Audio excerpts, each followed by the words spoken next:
Right now, you're probably supposed to be doing something, whether it's sleeping, studying, or going for walkies or something. You're watching this video instead, and that's odd because you know you should go outside, but you could also not. Okay, this is the reason why I made this video. You're telling yourself, man, I'm just a lazy piece of garbage. I just need more motivation. Once the vibe hits, I'm gonna go crazy. You watch tons of motivational videos, read tons of books. So, it actually works. Yes, it actually worked. For 3 minutes, until your phone got an end notification. Hey babe, I'm home alone. You aren't actually lazy. Procrastination and laziness are two different things. Laziness is just openly not doing things because you don't want to. Procrastination is wanting to do things, and you will do things, just tomorrow, maybe after this video, because it's educational, and so it's like, okay, right. There are two players in a bout of procrastination, the prefrontal cortex and the limbic system. The limbic system is one of oldest part of our brain. It's purely instinctual, obsessed with survival, and basically a dopamine fiend. It wants what feels good right now. Then you've got the prefrontal cortex, the adult in the room, that handles the heavy lifting planning, impulse control, and keeping your eyes on the long game prize. These two are basically locked in a non-stop internal beef every time you try to get anything done. It's like a mental tug of war where one side wants a career and the other just wants a snack. Rationality is screaming, "Alright, brew, the deadline is literally breathing down our neck," but your limbic system is like, "Wait, hold up, is the president of Iran actually still alive? I bet he has a weird number of fingers. I need to investigate this immediately." While those two are absolutely duking it out in your head, you're just stuck in a doom scroll on TikTok. Then there's another flavor of this mess called anxious procrastination. This kicks in when you're fully planning to lock in, but you get totally paralyzed by the fear of failing or the pressure to be perfect. Like, you tell yourself, "I gotta start this assignment." But the second you sit down, your brain turns into a battlefield. The rational part says, yeah, an hour a day and we're golden. Let's get it. The emotional says, but wait, what if I actually give it 100% and still fail? If I don't try, I can just say I ran out of time. But if I try and suck, then I'm just a loser. I can't even make excuses anymore. To dodge that scary thought, your brain hits the panic button and pivots to YouTube or TikTok just to take the edge off. And just like that, it's over. You're cooked. So, how do you stop procrastinating? Basically, to stop procrastinating, you make the task easier and more worth doing, shorten the delay before seeing results, and remove distractions like your phone. Once you do that, your brain will naturally want to start instead of putting it off. Alright, let's get into an example. POV, you're a Harvard student with a 2,000-word essay due in 5 days. Day 1, you open TikTok thinking, just 5 minutes.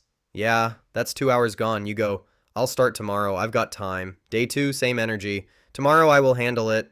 Day 3, panic starts creeping in. Now you're like, okay, we might be in trouble. So you switch tactics. First, lower the bar.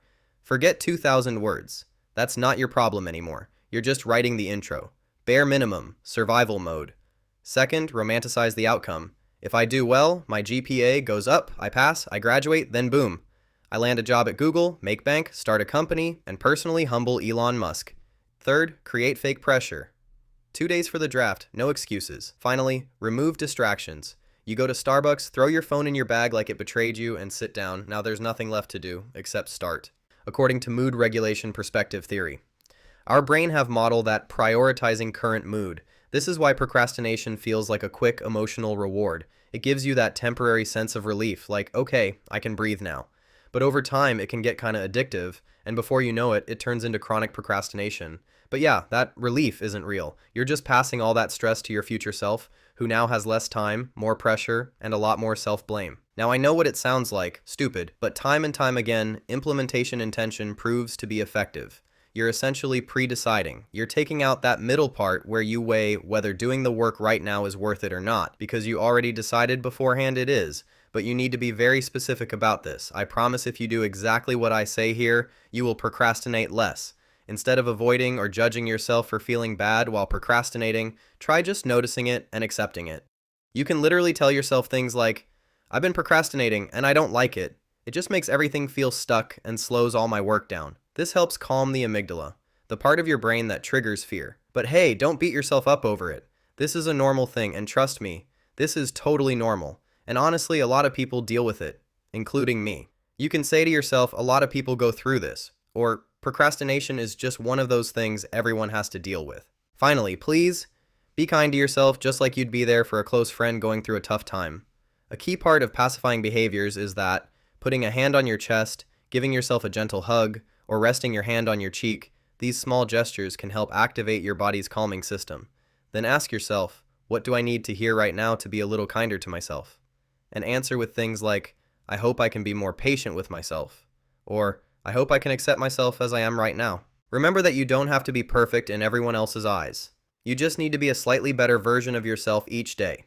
Giving yourself permission to mess up in the first draft can really ease that fear of failure, which is one of the biggest reasons we procrastinate. From a biological perspective, when you practice self-compassion, both in how you think and how you act, your body actually releases chemicals like oxytocin and endorphins.